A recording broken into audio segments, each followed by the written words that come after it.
시원찮아. 이상한데? 아, 솔직하게 말해. 아니 줬어요. 그쵸? 좋죠? 네. 자, 우리 평가문제 182쪽에 판소리계 소설 동그라미 했고요. 원래는 바로 판소리라는 겁니다.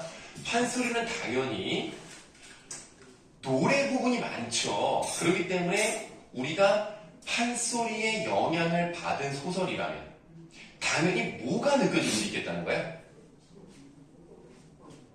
뭐가 느껴지냐고요? 네, 이 글을 읽으면 소설임에도 불구하고 산문임에도 불구하고 뭐가 느껴지는 경우가 많다?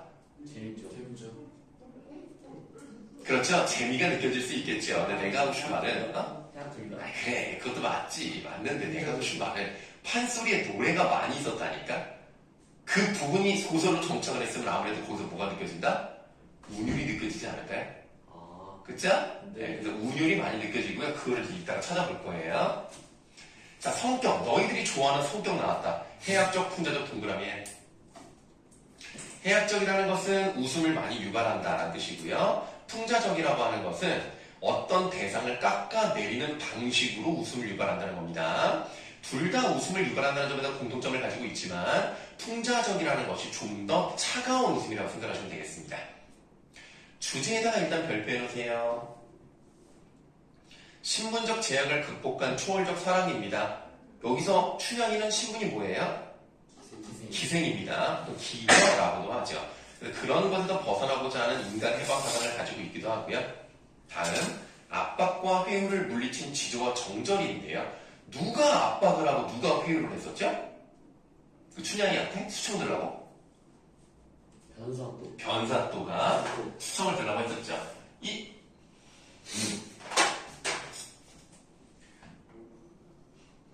왜 안 나와 이거? 왜 이러는 거야 이거? 무슨 일이 있었나? 자, 변사또와 춘향이는 서로 대립관계라고 생각하시면 되겠습니다. 그럼 춘향이는 지금 누구랑 지금 인연을 맺고 싶어요? 이몽룡이죠? 이몽룡은 나중에 뭐가 돼서 오더라? 암행어사가 돼서 오죠? 그래서 변사또와 이몽룡도 서로 대립되는 관계라고 생각하시면 되겠습니다. 자, 그 다음에 이제 백성을 수탈하고 아내들을 괴롭힌 탐관오리를 징발하는데요. 당연히 여기서 탐관오리는 누구예요? 변사또겠죠? 그래서 변사또는 춘향이와도 대립적이지만 백성들을 괴롭힌다는 점에서 암행어사인 이몽룡과도 대립적이다라고 보시면 되겠는데요. 원래 판소리라고 하는 것은 어느 계층이 주로 즐겼던 문화일까요? 소리. 네, 평민이라고 하겠습니다. 평민들이 주로 즐겼던 문화인데요. 이게 재미가 있다 보니까 양반들도 즐기게 되었고, 그 다음에 춘향 전에는 당연히 양반의 이야기가 안 나올 수가 없잖아요. 그렇기 때문에 이 춘향전이라는 소설 안에는 다양한 계층의 이야기가 들어갈 수밖에 없는 거예요. 그래서 특징 두 번째에다가 밑줄하세요. 다양한 계층에서 향유되어 문체와 주제면에서 다양한 계층적 특성이 드러났다. 자, 이번엔 쭉 밑으로 내려가셔서 3번 핵심 체크 부분을 보실 건데요. 춘향전에 드러난 한국 문학의 특징이라고 되어 있습니다. 그렇게 중요하진 않은데요. 한해정서라고 되어 있는 부분에서 오른쪽 화살표 다음 부분에 밑줄하세요. 남녀간의 이별과 신문제에 따른 차별로 일한 한해정서. 그래서 뭔가 마음속에 맺혀있는 슬픔의 감정 정도로 생각하시면 되겠습니다. 다음 풍자와 해안에서 어사출두 장면에서 변사또를 비롯한 밑줄 탐관오리들이 호송되는 모습, 다양한 언어 유희 이런 부분에서 재미를 느낄 수 있다는 겁니다. 자, 요 정도까지 보고 이제 본문 들어가도록 할게요. 183쪽입니다. 자, 앞부분에 줄거리랑 되어 있는 부분에 첫 번째 밑줄 좀 할게요. 퇴리 월매와 성참판 사이에서 태어난 성춘향까지 밑줄을 하시겠습니다. 일단 퇴리가 뭐게요? 그렇습니다. 학교에서 했다고 하지 않았어요? 퇴리가 언제 나왔는지.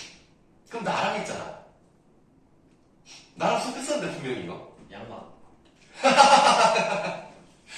자, 퇴리는요 은퇴한 기녀를 말합니다. 아. 네, 전혀 양반이랑 관련이 없죠. 아, 생각한다. 네, 그러니까 월매라는 사람이 옛날에 기녀였다가 이제 은퇴해서 더 이상 기녀 일을 하지 않고요. 성참판이 높은 벼슬을 가진 양반입니다. 이 둘 사이에, 그러니까 높은 벼슬을 가진 사람과 천한 여자가 결혼을, 뭐 정확히 결혼했다고 표현하기는 그렇습니다만, 둘이 이제 아이를 낳은 건데, 그 아이가 춘향입니다. 그럼 춘향이는 어떤 사람이냐면, 일단 성참판은 왜 안 넣어? 고귀한 신분을 가지고 있죠. 보이냐? 고귀한 신분? 네, 고귀한 신분이라고 써, 그냥. 네, 그거에다가, 안 나와, 짜증나게, 자, 그거에다가 이제 또 천한 신분이 결합되어 있는 거라고 생각을 하시면 되겠습니다. 그래서 결국에는 춘향이가 태어났는데요. 그래서 춘향이라는 애는요, 어떤 애라고 생각하시면 되겠냐면, 신분적인 한계를 지닌 인물이다. 이렇게 생각하시면 됩니다. 신분적 한계를 지녔다는 얘기는요, 아무리 아빠 쪽이 대단한 인물이라고 하더라도요, 결국 엄마가 기녀이기 때문에 기녀의 삶을 살아야 된다.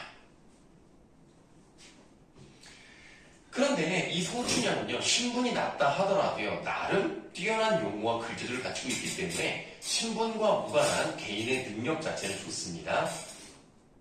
남원부사의 아들 이몽룡이라고 되어 있는데요. 이몽룡에 메모하시고요. 이몽룡은 결국 이 천한 신분을 가진 춘향이와 결혼을 하려고 하는 사람이기 때문에 이 사람은, 이거 진짜 안 나오네. 이 사람은 신분을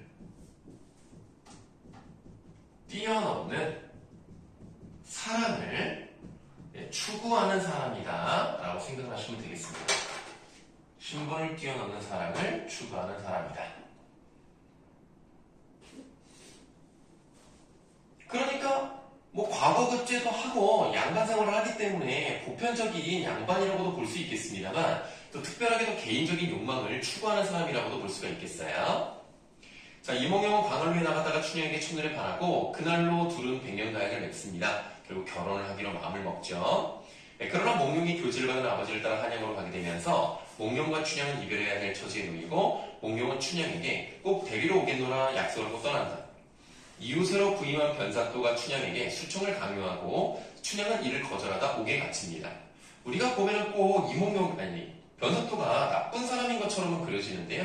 실제 이때는 이런 일이 합법적으로 일어났습니다. 그래서 새로운 사람이 부임을 하면 기생점고라고 해서요. 기생 출석부 같은 거를 보고 야 얘네 좀 불러봐 하면서 와서 수청을 들라고 하면 들어야 되는 게 맞습니다. 그게 합법이었습니다.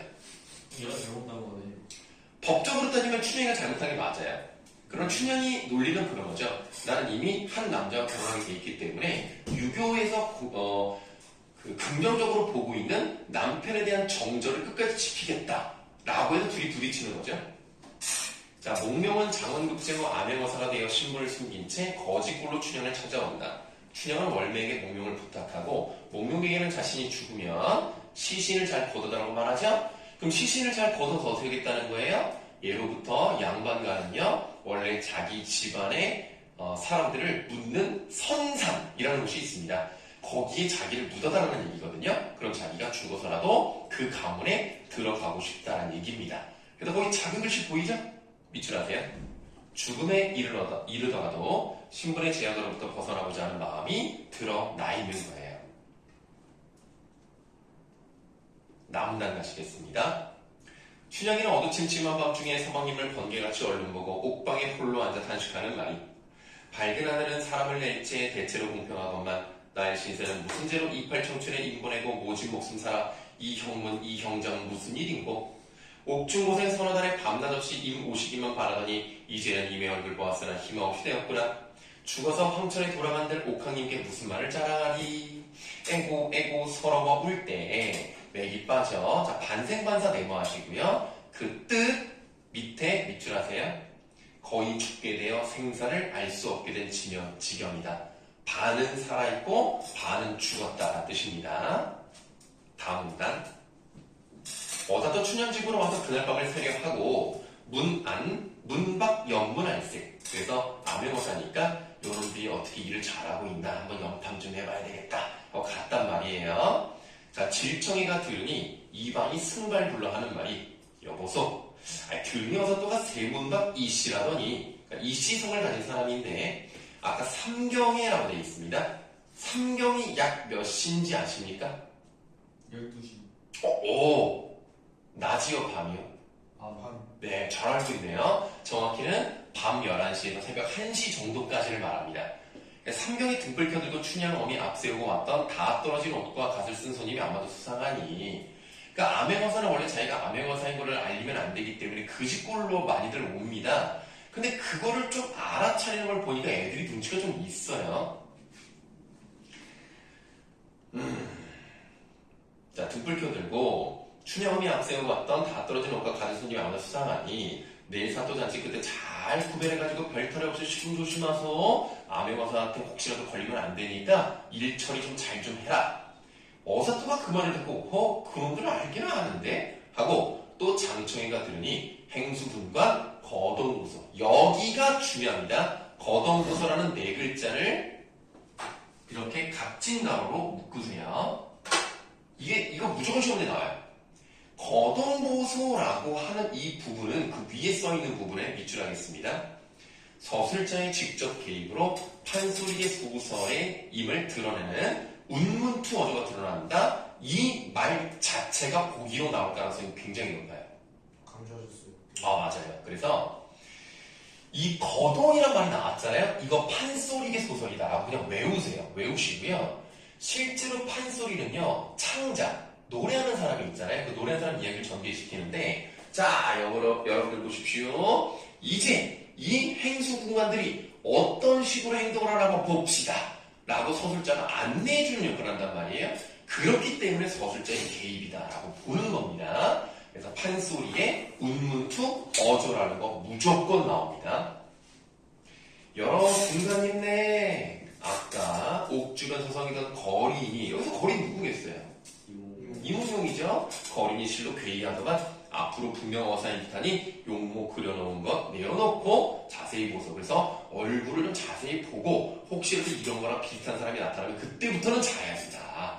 안 그러면 큰일 나고 혼난다. 이런 내용이라고 보시면 되겠습니다. 자, 선생님 저쪽으로 좀 갔다 올 테니까 네 문제만 하고 쉬고 계세요. 자, 그럼 답부터 먼저 말씀드릴게요. 뭐 하는 거죠? 답답하다고요? 1번에 1번, 2번에 4, 5, 3. 지민이 실적으로 왜 이렇게 약간 좀 힘받게 하지? 좀 그냥 하면 안 돼요? 네, 다음 페이지도 채점하시죠. 왜요? 다 풀었어요? 아니, 저는 안 풀었습니다. 너는 왜 풀었어? 한 페이지만 풀었는데요. 자, 184쪽 내용 들어갈게요.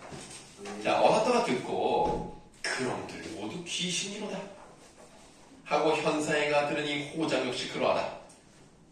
호장은 우두머리 아전이라는 뜻인데요. 우리가 그 사또 옆에 있는 이방이나 호방이나 예방 같은 단어도 있습니다. 그런 사람들 중에서 우두머리에 해당하는 사람이 호장이에요. 호장 역시 그러하다. 육방, 연문 다 한후에. 그러니까 사또도요, 여러 부서를 담당하는 애들이 옆에 있어줘야 일을 할 수 있단 말이야. 대통령도 장관이 있어 일을 하잖아. 그런 것처럼 이 각 부서에 사람들이 있어야 된단 말이야. 그래서 육방, 연문 다 한후에 춘향집으로 돌아와서 그 밤을 샌 연후에 이튿날 출근 끝에 가까운 의뢰 수종들이 모여든다. 왜냐하면 오늘이 변사또 생일입니다. 네, 그러니까 이제 주변에서 축하해주러 오는 거예요. 그래서 운봉 지역에 영장이라는 사람이 오는데요. 또 구례 지역, 곡성, 순창, 옥과 친한 장수, 원림 그 지역 사또들이 차례로 모여듭니다. 왜 이렇게 감탄사가 많이 나오죠? 그러니까 예를 들어서 연주 살고 있는 계양구청장 생일이면 부평구청장, 김포시장 이런 사람들이 와서 축하해준다고 이런 내용으로 보시면 되겠습니다. 왼쪽에 행수군관, 오른쪽에 청령사령이 있고 본관사또는 주인이 돼요. 왜냐면 오늘 자기 생일이니까 자기가 주인이야. 한가운데 있어 하인 불러 분보하되 관청색 불러 다담을 올리라.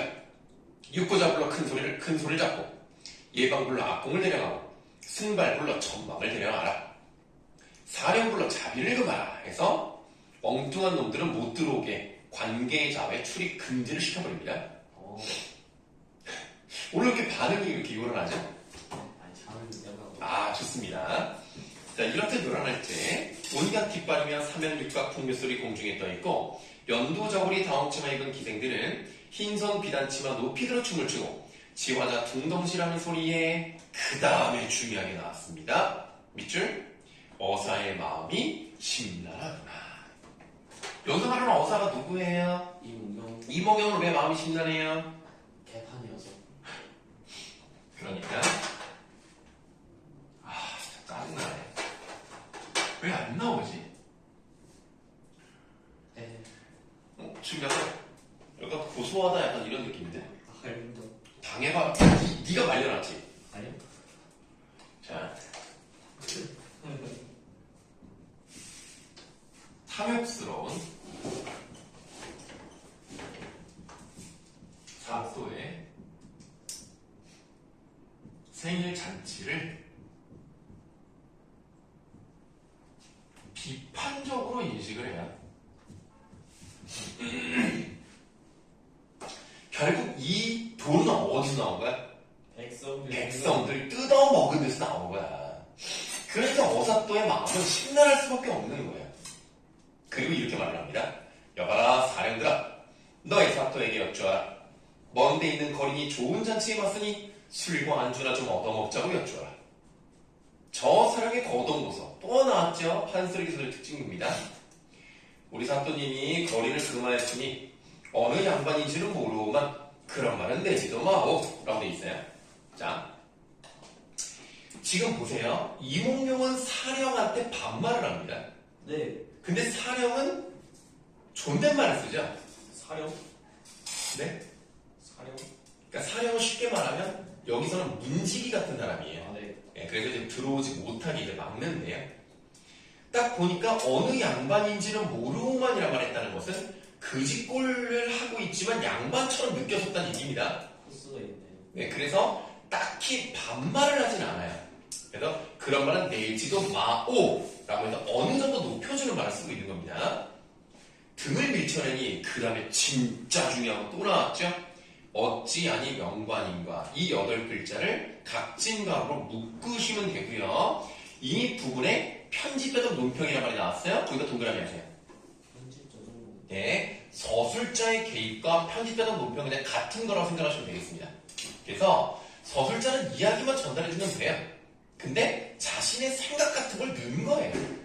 그리고 이러쿵저러쿵 해설을 해주는 느낌이기 때문에 이런 걸 편집자적 논평이다. 다시 말하면 야, 이렇게 그지 같은 사람 들어오지도 못하게 지들만 처먹어 정말 대단하구나. 원래 명관이란 말은 정치를 잘해서 이름난 관리를 말합니다. 근데 저 사람 보고 야, 진짜 훌륭한 관리다 라고 말하는 것은 무슨 표현이에요? 반어적인 표현이죠? 반어적 동그라미 하세요. 그런데 이렇게 이제 들어오지 못하게 하는데 그 중에 한 명은 좀 괜찮은 사람이 있었어. 그 사람이 누구야? 운봉영장이야. 운봉영장 네모에. 이 사람은 결국에 잔치에 들어오는 것을 허락을 해주는 사람이기 때문에 뭐라고 쓰시냐면 관대한 성격이라고 쓸게요. 너그럽다는 얘기입니다. 자, 관대한 성격을 가지고 있고요. 그리고 성격이 뭐 좋다. 이건 그렇게 중요하지 않습니다. 뭐가 중요하냐면 결국 이 잔치에 들어오게 해서 그 다음 내용을 전개시킬 수 있도록 하는 역할이 바로 운봉영장이라는 게 더 중요한 거예요. 그래서 좀 이따가 이제 어사 출두 장면이 나올 건데요. 그것을 연결시켜 줄 수 있는 역할을 했기 때문에 어사 출두 장면을 자연스럽게 연결해주는 역할을 하기도 한다는 겁니다. 이게 중요한 겁니다. 오늘 준이 기분 너무 좋은가 봐. 안 좋아요. 기분이 안 좋은가 봐. 네. 다음. 운봉영장의 그 번호를 보고 공간선택이 청하는 말이 저 거린의 의거는 남루하나. 그러니까 그집 것처럼 못이 낡았지만 양반의 후예인 듯하니 말석에 앉히고 술자리를 먹여보려면 어떠하뇨? 본가 답답한 말이. 운봉의 소견대로 하오마는. 자, 어떤 말투예요? 좀 아니 그쵸. 뭐 이렇게 마음에 안 들죠. 뭐 굳이 그렇게까지 해야 하지만 또 하라고 하니까 또 너무 속 좋은 사람은 되기 싫고. 그래서 많은 하는 끝말을 내뱉고는 또 각친가로 합니다. 입맛이 사납겠다. 편지가 문평이죠. 어떤 일을 다 설명해주고 있는 거예요. 자, 어서 또 속으로. 밑줄. 뭐냐? 도적질은 내가 아마 오라는 네가 받아라! 라고 했단 말이에요. 이거의 뜻이 잘 나와 있습니다. 음식을 실컷 얻어먹고 어사출두하여 본관을 벌하겠다는 의도를 나타낸 말로 복선. 요거 동그라미 하세요. 선 예, 복선이라는 것은 앞으로 일어날 일을 앞에서 미리 넌지시 암시해주는 장치에 해당이 됩니다. 그래서 복선에 해당한다. 요거를 좀 봐주시면 되겠어요.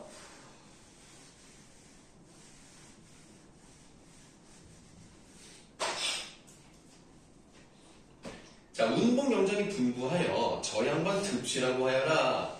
어사또 들어가 단정히 앉아 좌우를 살펴보니 당위의 모든 수령 다담상을 앞에 놓고 진영조가 높아가는데 어사또의 상을 보니 여기 또 주역 나왔죠. 어찌 아니 통분하랴를 각친가로 보시면 되겠습니다. 자, 그럼 보세요. 우리가 아까 왼쪽 페이지에서는 어찌 아니 명관인가, 지금은 어찌 아니 통분하랴라고 되어 있죠. 언제나 다 그런 건 아니지만 만약에 대사 부분이 아닌 서술 부분에서 어찌, 뭐 누가 이런 식으로 의문사가 나와 있고 의문형 종결음이 뭐뭐 하랴 이런 식으로 나와 있잖아요. 100% 편집자도 노표입니다. 아시겠죠? 네. 외워두시면 좋아요. 앞으로도 많이 나올 거니까요. 그래서 이런 식으로 고르는 요령도 있습니다. 어찌하니 통나래. 자, 모서리 떨어진 계산판에 당나무 젓가락, 통나물 깍두기, 막걸리 한 사발 놓았구나. 혹시 준비가 지금 몇 분이니? 지금은 2시 아니 2시 25분. 아, 그렇습니까? 그럼 잠깐만요. 그래서 뭐라 해야 아, 그냥, 아, 진짜 잠깐이야. 10초, 10초.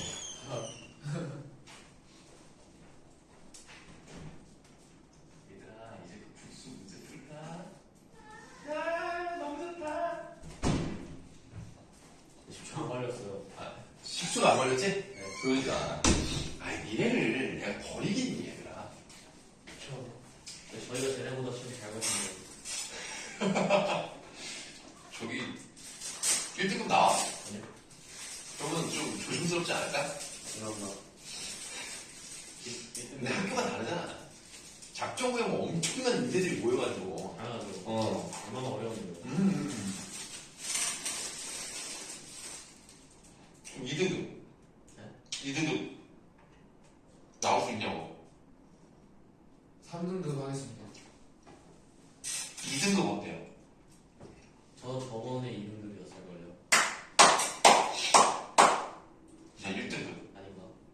아, 아니 근데 원래 기말고사는 등급 안 알려줘요? 중간고사 안 알려주고 기말 때 알려주지. 왜요? 아니 중간고사는 등급을 알려주고 중간고사 것만 등급을 알려주고 왜 기말고사 것만은 등급을 안 알려줘요? 아, 기말, 아, 맞아요. 기말고사 것만 안 하고 통합으로 나와요. 그러니까 왜 그래요? 그럼 어떡해요? 합쳐져서 제가 기말고사 몇 등급인지 정확히 모르잖아요. 그건 안 중요해. 통합이 중요하니까. 아 그런가? 그렇긴 하지. 응. 난 결국 생활기록부에 올라가는 건 통합이야. 중간고사 망해서 모르는데. 아이씨. 기말고사 잘 맞나 봐. 기말고사는 80후반이었죠. 와. 근데 통합을 모른다고? 네? 통합 몇 등급인지 몰라? 아니 통합은 아는데 통합 몇 등급인데? 몰라요. 통합은 아는 데라고 하지 않았어, 지금 다. 아니, 지금 아니, 약 올리는 거야? 아니, 봐야 돼. 알았어. 자, 넘어갑시다.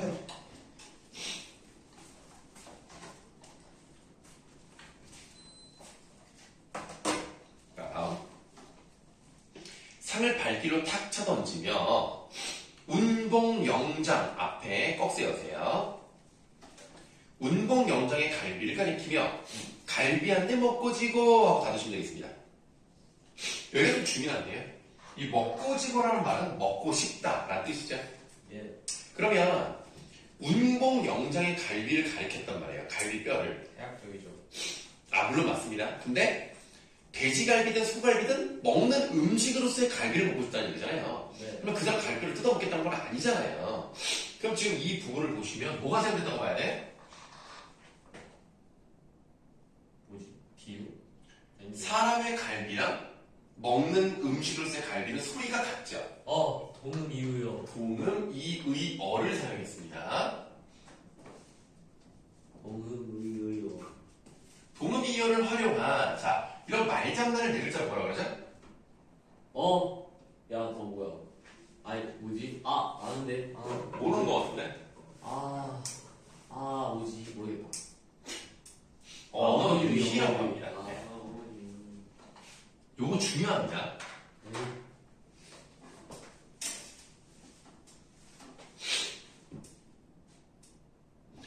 자, 그래도 다리도 나쁘시오. 하고는 운봉영장이 하는 말이 이러한 잔치의 풍요로만 놀아서는 만석사오니 차운 시를 한번 지어볼 건데요. 차운한도 씨가 하여 보면 어떠하오?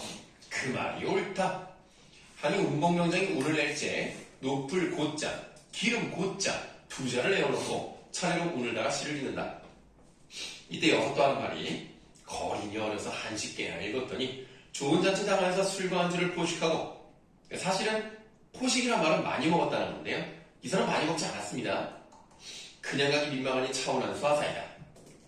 운봉이 반겨 듣고 필연 붓이랑 벼를 내어주니 좌중 사람들이 다 짓지도 않았는데 밑줄 순식간에 글 두 기를 지었어요. 네, 그러니까 두 구절을 지었다는 얘기입니다. 이런 걸 보면 어떤 사람이라는 걸 알 수 있어요? 똑똑한 사람. 맞아요. 능력이 뛰어난 사람입니다. 자, 그 다음에 백성들의 앞에 갑진가로 여시고요. 백성들의 형편을 생각하고 본관사들의 정체를 감안하여 지었겠다. 이거 뭐예요? 네? 이거 뭐예요? 갑진가로 받으시면 이거 나와. 난 편집자 좀. 편집자는 논평입니다. 여기는 편집자는 논평이 여러 군데 나오기 때문에 그냥 외워놓으시는 게 편합니다. 근데 이게 왜 편집자는 논평이에요? 그게 무슨 말이냐면 이 사람이 어떤 식으로 이런 거를 지었을까? 이런 것 때문에 이렇게 지었다. 라는 것을 친절하게 해설을 해주는 부분이에요. 그래서 이야기만 전달하는 것이 아니라 딱 잘라서 이래서 이렇게 만들었답니다. 라는 느낌이기 때문에 편집자적인 논평이다. 라고 보는 거예요. 그래서 이 부분은 좀 잘 안 보이기 때문에 그냥 외워두시는 게 편합니다. 네. 그럼 금중미중 어쩌고 블라블라 하는데 너희들 이거 해석할 수 없잖아. 네. 근데 너희들처럼 이렇게 똑똑한 학생들도 해석을 잘 못하는데 옛날에 평민들이 뭐 한자를 알았겠냐? 그러니까 평민들이 주로 향유하는 판소리 또는 판소리 소설에서는 친절하게 해설을 바로 해주는데요. 여러분들 평가문제집 185쪽에 마지막 네 줄을 보실 건데요. 그 밑에서 네 번째 줄을 보시면 아름다운 술은 이렇게 시작합니까? 네. 거기 약간 좀 줄이 좀 삐뚤어져 있죠? 뭐가요? 그 아름다운 앞에 빈칸이 있지 않습니까? 네. 거기 앞에다가 네 글자 넣으세요. 금동이의. 네, 그게 네 글자가 빠져 있어요. 금동이에 아름다운 술 이래야 돼요. 금동. 그러니까 금으로 만든 동이라고요. 금동이 의. 금으로 만든 동이 뭐야? 금으로 만든 동이 돼. 아니 그러니까 금으로 만든 항아리라고 생각하면 돼. 동. 네, 양동이 같이. 오케이. 좀 피곤한 것 같아. 자, 그 다음에 이제 어떻게 하실 거냐면 네모를 좀 크게 칠 건데요. 평행사변형으로 치실 건데요. 금동의 아름다운 술 하고 다음 줄에 있는 옥소번의 아름다운 안주 이거를 평행사변형으로 묶으세요. 자, 그러니까 이렇게 썼잖아요. 그러면 이런 식으로 금동의 아름다운 술, 옥소번의 아름다운 안주 여기다가 필기를 할 거예요, 이제. 오케이. 네, 이해되셨죠? 아하. 자, 그러면 이 술은 어디서 나온 거예요? 그러니까 쉽게 말하면 이 돈이 어디서 나왔냐고. 백성한테. 그렇죠. 그 백성들에게 세금을 가혹하게 걷어들이는 것을 네 글자 한자성어로 뭐라 그럴까요? 알겠습니다. 뭐지? 가혹하게 세금을 걷어들이는 가림주구. 가렴주구입니다. 가렴주구. 네, 가렴주구고요. 네, 이 부분에서 탐관오리를 비판하는 내용이 들어갔다는 거 확인해 볼 수 있겠습니다.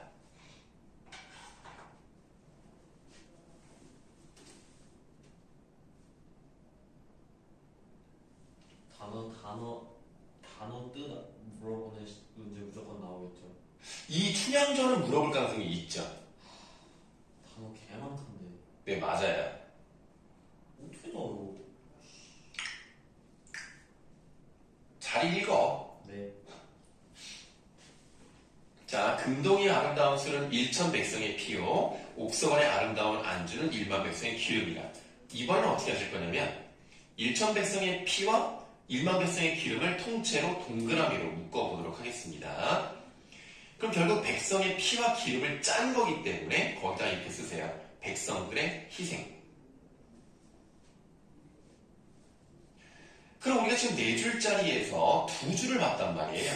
네. 그 두 줄을 이제 묶으세요. 오른쪽으로 묶어볼까요? 그럼 지금 이 부분에서 어떻게 하는지 몰라서 알아요? 자, 묶었죠? 그럼 이 두 줄에서 사용된 표현법은 뭐가 있을까요? 모의 모는 뭐요? 모의 모는 뭐다라는 유사한 문장 구조가 두 번 이상 반복됐죠. 대구법. 이거를 대구법이라고 하는 겁니다. 대구. 대구. 나한테 하는 거야? 네?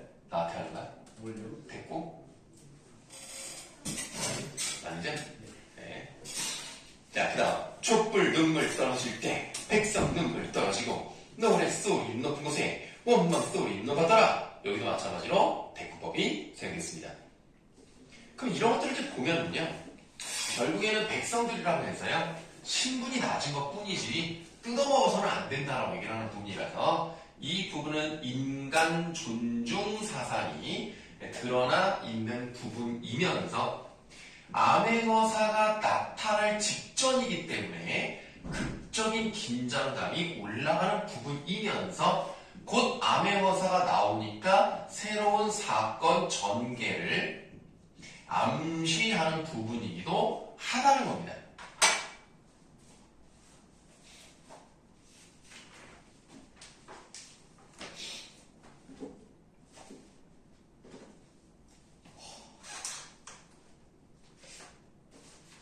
그 다음 쪽. 이렇듯이 지었으되 본관사또는 몰라보는데 운봉영장은 글을 보며 속으로 불사 일이 났다 하니까 운봉영장은 어떤 성격이에요? 눈치가 빠른 사람이에요. 근데 본관사또는 뭐예요? 미련해요. 눈치가 없어요. 이때 어사또가 하직하고 간 연후에 각 아전들을 분부하되 야야 일이 났다.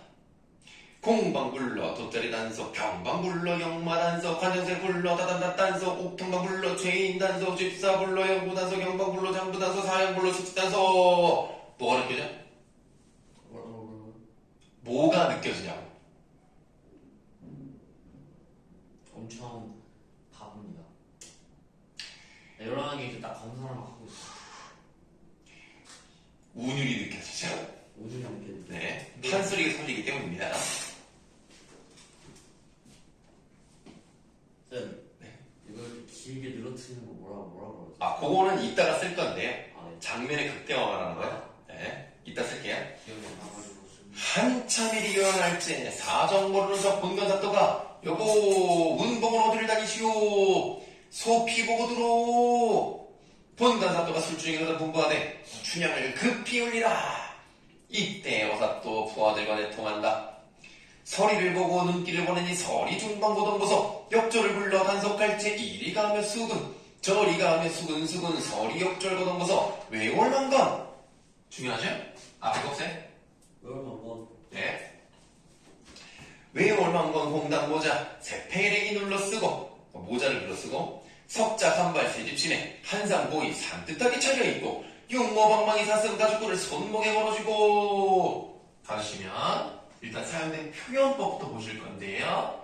여러 가지를 나열했기 때문에 열거법, 비슷한 문장 구조가 계속 반복되고 있기 때문에 대꾸법, 그리고 바로 이런 부분이 아까 주민이가 말했던 하나의 장면을 크게 맥시멈으로 만들어버렸기 때문에 장면의 극대화 또한 운율이 형성된다는 것도 확인해 볼 수가 있겠죠. 여기가 되게 중요합니다. 그래서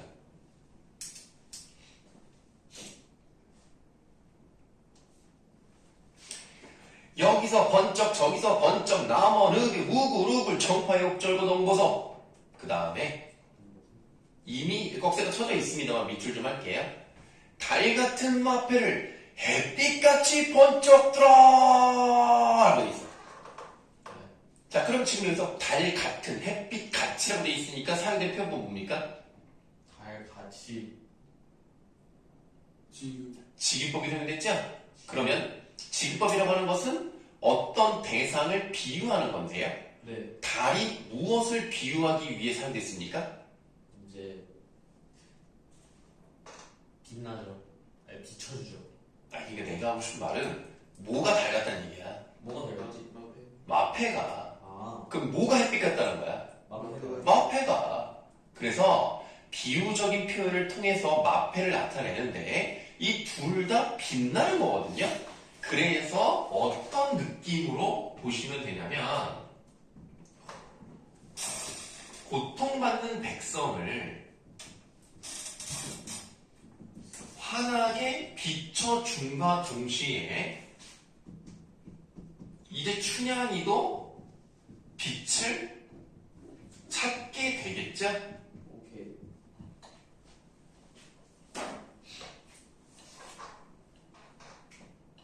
그래서 아메모사 출두야 하면서 여기서부터 이제 극적 반전이 일어납니다. 나쁜 놈들 혼내주고 사랑하는 사람을 구해주는 그런 내용으로 가는 거예요. 외치는 소리에 강산이 무너지고 천지가 뒤집히는 듯 초목금수인들 안이 떨려 라고 되어 있는데 거기 아메모사의 미세를 과장했다고 되어 있잖아요. 그 과장에다가 동그라미 하세요. 과장. 네. 아무리 소리가 크다고 하더라도 강산이 무너질 수 없습니다. 이건 에바킹이에요. 네.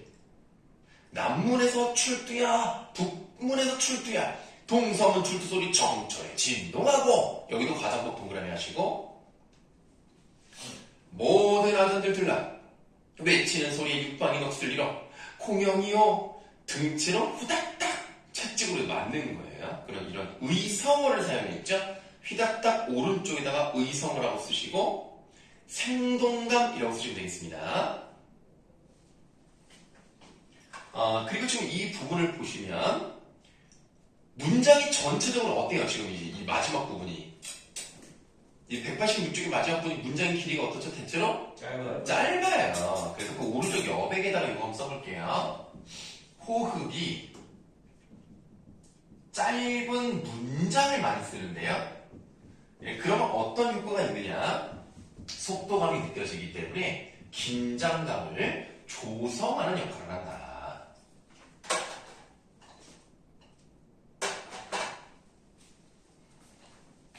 자, 그러면 여러분들 거기까지 문제 한번 풀고 있어 보세요.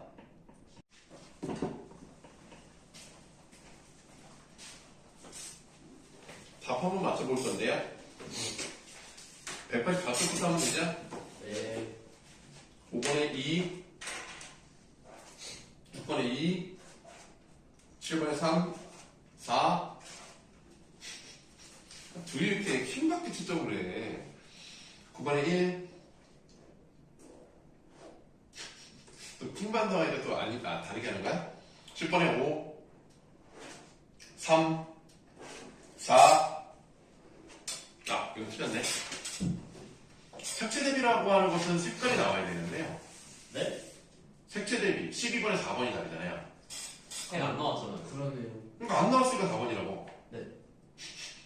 네. 잘 맞았는데. 진짜 와 킹받는다 정말. 아 진짜 표정 맞아. 안수도장. 자기는 맞았대. 13번에 3,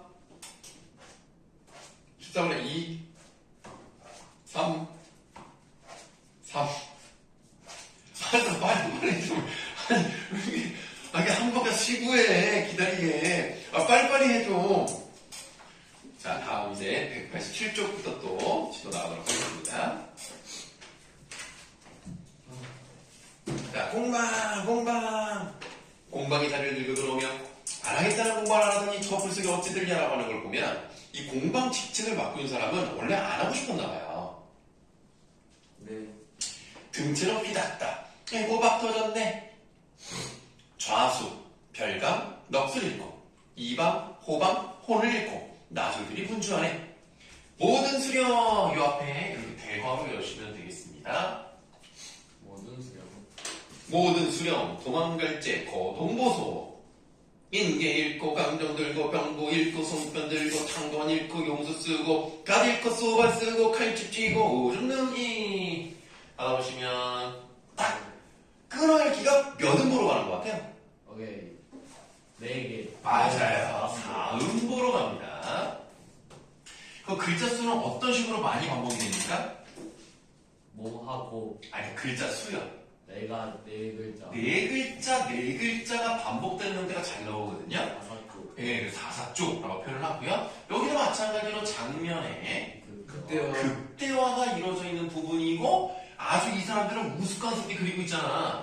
자기가 챙겨야 되는 물건을 잘 못 챙기고 엉뚱한 걸 들고 있단 말이야. 그러니까 이 부분은 이 사람들에 대한 풍자의 마음이 풍자의 이런 장치가 사용되었다. 분열하시면 돼요. 풍자. 네, 풍자. 혼자.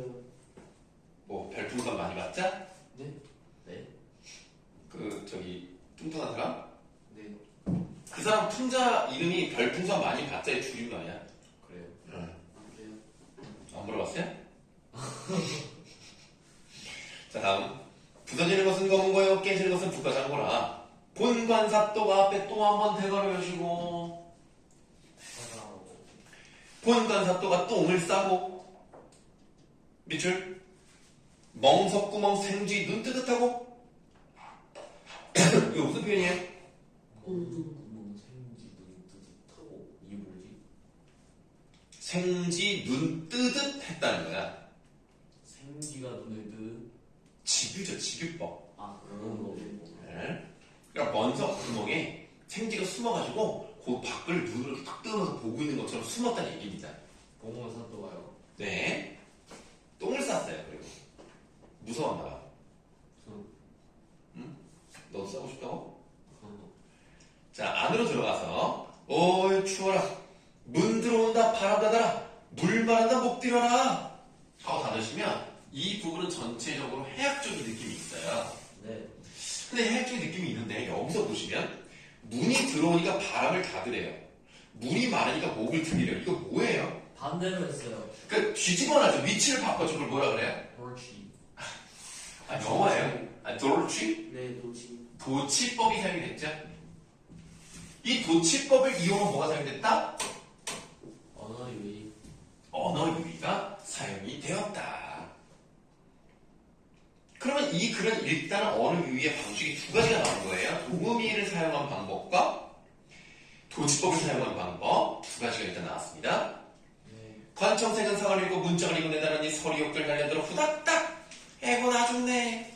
이때 어서 또 분부하되 이 고을은 대감이 좌정하시던 고을이라. 여기도 대감이 누구예요? 이문경 아빠. 이무용 아빠입니다. 네. 이 대감께서 좌정 여기 앉아서 정치를 하셨던 곳이다. 헌화를 금하고 시끄럽게 떠들지 못하게 하고 객사로 옮겨라.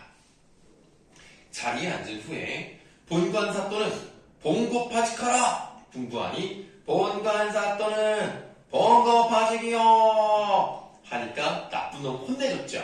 네. 우리가 보통 좋은 거를 권장하고 나쁜 것을 혼내주는 것을 네 글자로 뭐라 그러죠? 정의구현. 권선징악이라고 하죠. 네, 아, 그게 잘 구현이 돼 있습니다.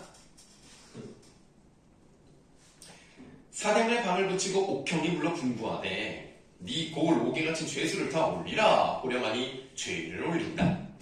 다 각각 죄를 물은 후에 죄가 없는 자는 풀어줄세 라고 돼 있어요. 자, 죄가 있는 자는 뭐 풀어주면 안 되겠습니다만 죄가 없는 자들이 이 가운데 있었다는 것은 뭘 의미할 수 있을까요?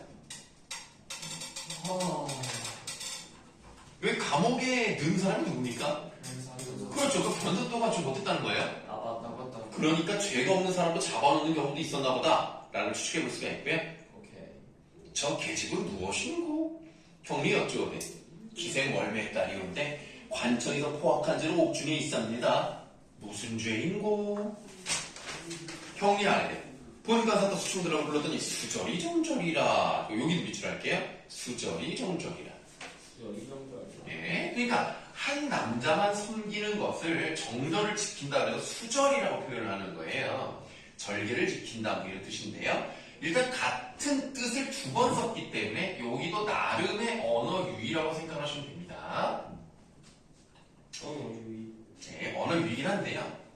지금 생각을 해보시면은 기녀가 한 남자만 섬긴다는 것은 조금 말이 안 되는 면이 있긴 있습니다.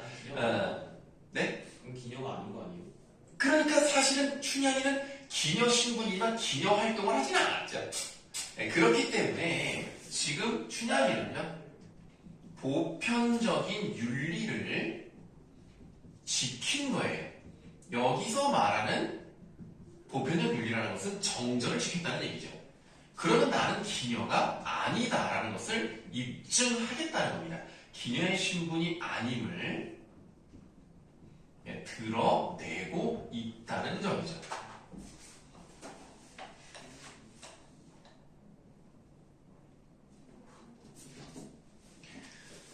네, 수청한이 들려하고 사또에게 악을 쓰고 다니던 춘향이로 소이다. 어사또가 분부하되 너 같은 년이 수전한다고 관장에게 포악하였으니 살기를 바랄 소냐? 죽어 마땅하지만 어디 뭐 나랑 한번 좋은 시간 좀 보내볼까? 라고 하는 거죠. 춘향이가 기가 막힌 거야. 그리고 중요한 게 나왔죠. 니은으로 밑줄이 쳐져 있습니다. 내려오는 관장마다 모두 명관이로구나. 이거 무슨 표현이죠? 역설. 아, 역설 아닙니다. 반어적. 반어적이라고 쓰시고요. 역설이 뭐지? 역설은 모순이 돼야 돼요. 아하. 근데 얘는 모순이 되지 않습니다. 그냥 거꾸로 말한 것 뿐이에요. 아주 훌륭하시다. 그리고 또 하나 냉소적이라고 쓰세요. 냉소적이다. 네, 비꼬는 거죠. 지금 차갑게 비웃습니다. 네, 그리고 이렇게 말을 해요. 어사 또 들으시오. 층암절벽. 층암절벽 앞에 대괄호 한번 열어보도록 하겠습니다.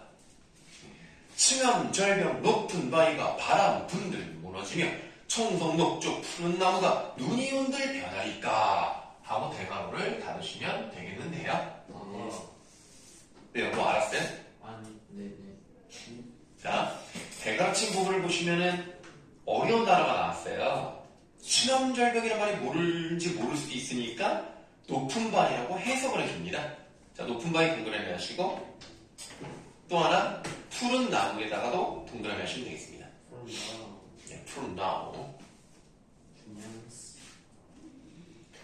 그러면 이 두 가지를 보시면은 이 높은 바위와 푸른 나무는요 어떤 일이 있더라도 변하지 않겠다는 걸 지금 보여주고 있는 거니까 지금 동그라미 친 것은 무엇을 의미한다고 볼 수 있습니까? 춘향이. 그렇지. 지조와 절개가 굳은 춘향이의 모습을 드러내고 있다. 이렇게도 말할 수 있는 겁니다. 네, 지조와 절개가 굳은 춘향.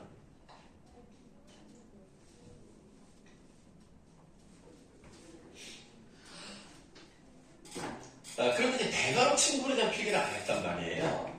네, 거기서는 이제 대꾸법, 뭐 비유법 이렇게 사용됐고요. 그리고 여러분들 입장에서는 이런 표현을 많이 듣지 못했겠습니다만 이 조선시대 때는 이런 표현들을 많이 썼어요. 그래서 조금 뻔한 표현이기 때문에 상투적 표현이다 라고 표현을 하는 겁니다.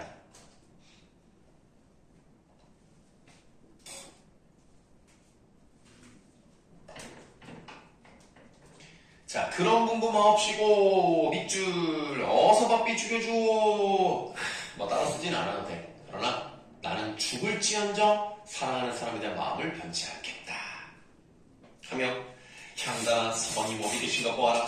어젯밤에 옥문가로 와 계실 때 천만당부하였더니 어디를 가셨느니 나 정도를 모르는가.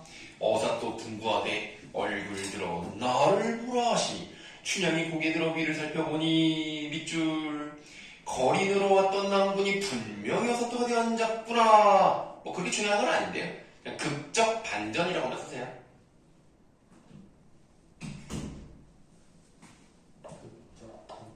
반 울음 반 웃음에 얼씨구나 좋을시고 어사난군 좋을시고 나 모르는 내 가을이 들어 떨어지게 되었더니. 자, 가을에다 일단 세모. 가을이 들어서 뭐가 떨어졌을까요? 자연물로 본다면 나뭇잎. 나뭇잎이라던가 꽃이라던가 이게 떨어지지 않겠습니까? 그럼 가을 좋은 거야 안 좋은 거야? 안 좋은 그러면 고난의 시기로 봐야 되겠네. 네. 그럼 춘향이 입장에서 보면 가을은 뭐에 해당되는 거야? 이몽룡이 갈 때. 변산도가 괴롭힐 때가 아닐까요? 그렇구나. 예, 좋습니다. 자, 그 다음에 객사의 봄이 들어 또 중형에 나왔어요. 이와 춘풍이 내모하세요. 이게 원래 뜻이 뭔지부터 쓰겠습니다. 이게 자두나무꽃, 자두나무꽃. 꽃과 봄바람. 아유 그거구나. 이 자가 오얏 밑자예요. 오얏. 그래서 오얏이 지금의 자두입니다. 오야꽃. 네.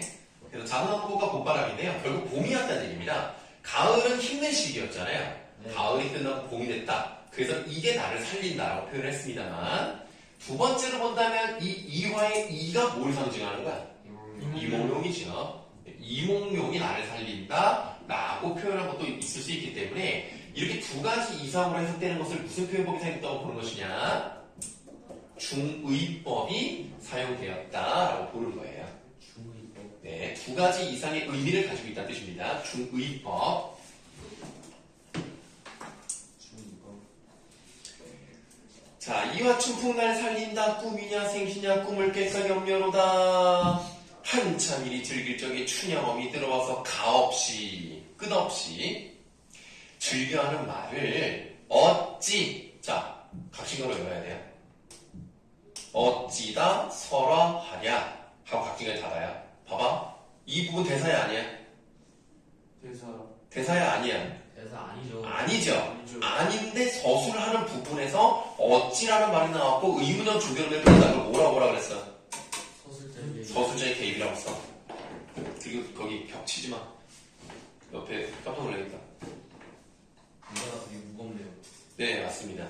예, 진득하게 안 해도 공부하라고 무거운 걸 갖다 놓으셨나봐요. 그 다음에 춘향의에서도 각신가로 여세요.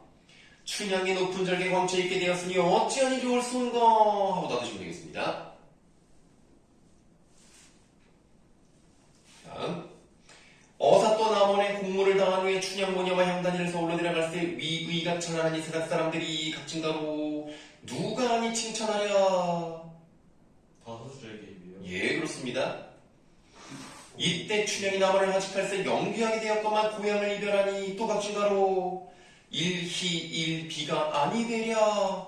지금 각진가로 친 부분을 보시면 전부 다 의문형 종결로 끝나는 걸 볼 수가 있어요. 네.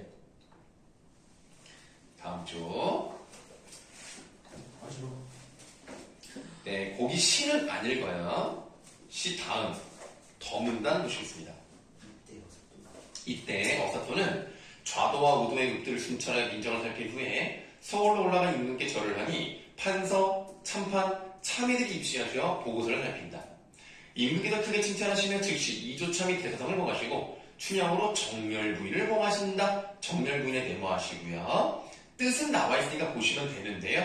우리에게 중요한 건 뭐냐면 결국 인정받은 거야. 누구한테? 임금에게. 그렇다는 것은 사회적으로 승인을 받았다는 얘기고요. 결국에는 신분이 상승했다는 뜻입니다. 정렬 부인이요? 네. 이거 기계한테 이런 거 안 해줘, 임금님이.